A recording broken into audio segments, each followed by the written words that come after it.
श्रीमद् भगवद गीता अथ तृतीयोऽध्यायः कर्मयोग। अर्जुन बोले, हे जनार्दन, यदि आपको कर्म की अपेक्षा ज्ञान श्रेष्ठ मान्य है तो फिर हे केशव, मुझे भयंकर कर्म में क्यों लगाते हैं? आप मिले हुए से वचनों से मेरी बुद्धि को मानो मोहित कर रहे हैं। इसलिए उस एक बात को निश्चित करके कहिए जिससे मैं कल्याण को प्राप्त हो जाऊं। श्री भगवान बोले, हे निष्पाप, इस लोक में दो प्रकार की निष्ठा मेरे द्वारा पहले कही गई है। उनमें से सांख्य योगियों की निष्ठा तो ज्ञान योग से और योगियों की निष्ठा कर्म योग से होती है।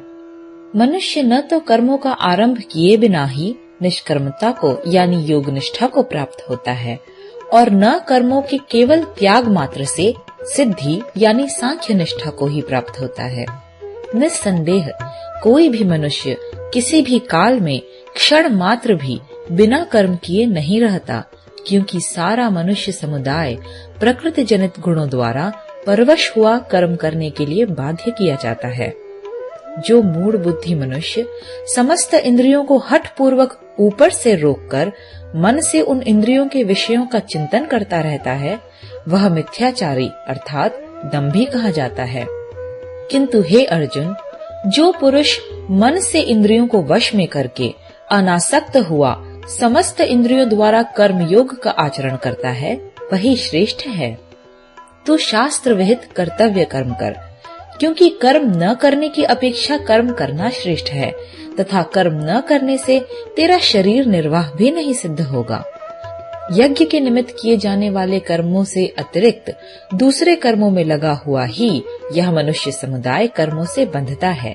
इसलिए हे अर्जुन, तू आसक्ति से रहित होकर उस यज्ञ के निमित्त ही भली भांति कर्तव्य कर्म कर। प्रजापति ब्रह्मा ने कल्प के आदि में यज्ञ सहित प्रजाओं को रचकर उनसे कहा कि तुम लोग इस यज्ञ के द्वारा वृद्धि को प्राप्त हो और यह यज्ञ तुम लोगों को इच्छित भोग प्रदान करने वाला हो।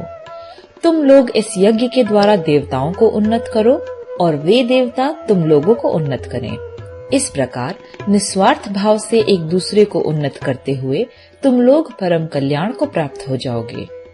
यज्ञ के द्वारा बढ़ाए हुए देवता तुम लोगों को बिना मांगे ही इच्छित भोग निश्चय ही देते रहेंगे। इस प्रकार उन देवताओं के द्वारा दिए हुए भोगों को जो पुरुष उनको बिना दिए स्वयं भोगता है, वह चोर ही है। यज्ञ से बचे हुए अन्न को खाने वाले श्रेष्ठ पुरुष सब पापों से मुक्त हो जाते हैं, और जो पापी लोग अपना शरीर पोषण करने के लिए ही अन्न पकाते हैं, वे तो पाप को ही खाते हैं। संपूर्ण प्राणी अन्न से उत्पन्न होते हैं। अन्न की उत्पत्ति वृष्टि से होती है, वृष्टि यज्ञ से होती है और यज्ञ विहित कर्मों से उत्पन्न होने वाला है। कर्म समुदाय को तू वेद से उत्पन्न और वेद को अविनाशी परमात्मा से उत्पन्न हुआ जान। इससे सिद्ध होता है कि सर्वव्यापी परम अक्षर परमात्मा सदा ही यज्ञ में प्रतिष्ठित है।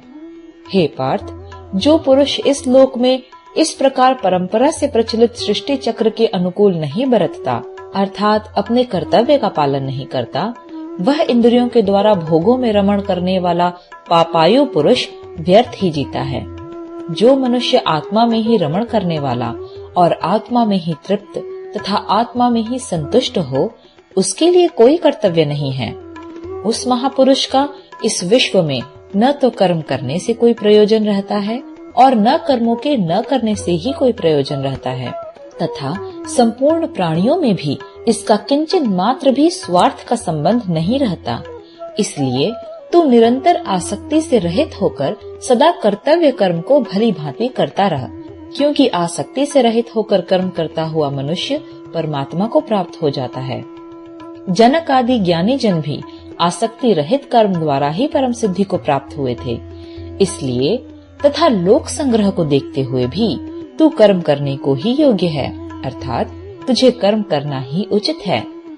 श्रेष्ठ पुरुष जो जो आचरण करता है, अन्य पुरुष भी वैसा वैसा ही आचरण करते हैं। वह जो कुछ प्रमाण कर देता है, समस्त मनुष्य समुदाय उसी के अनुसार बरतने लग जाता है। हे अर्जुन, मुझे इन तीनों लोकों में न तो कुछ कर्तव्य है और न कोई भी प्राप्त करने योग्य वस्तु अप्राप्त है, तो भी मैं कर्म में ही बरतता हूँ।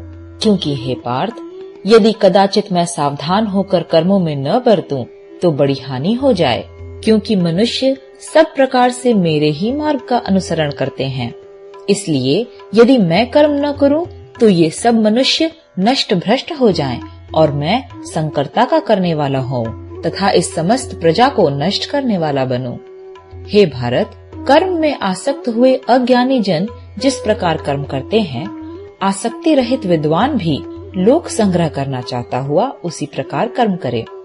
परमात्मा के स्वरूप में अटल स्थित हुए ज्ञानी पुरुष को चाहिए कि वह शास्त्र विहित कर्मों में आसक्ति वाले अज्ञानियों की बुद्धि में भ्रम अर्थात कर्मों में अश्रद्धा उत्पन्न न करे, किंतु स्वयं शास्त्र विहित समस्त कर्म भली भांति करता हुआ उनसे भी वैसे ही करवावे।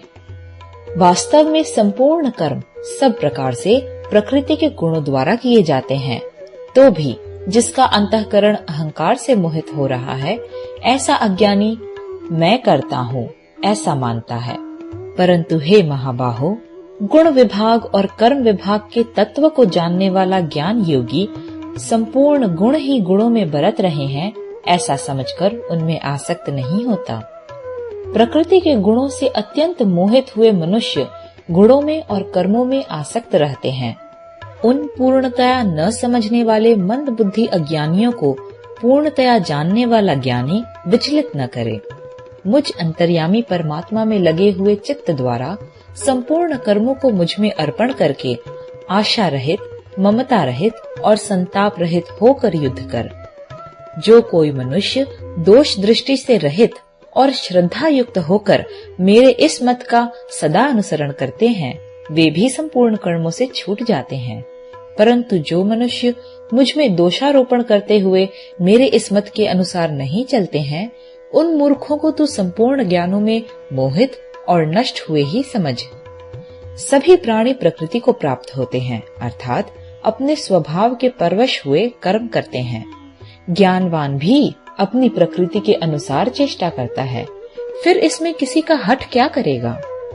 इंद्रिय के अर्थ में अर्थात प्रत्येक इंद्रिय के विषय में राग और द्वेष छिपे हुए स्थित हैं।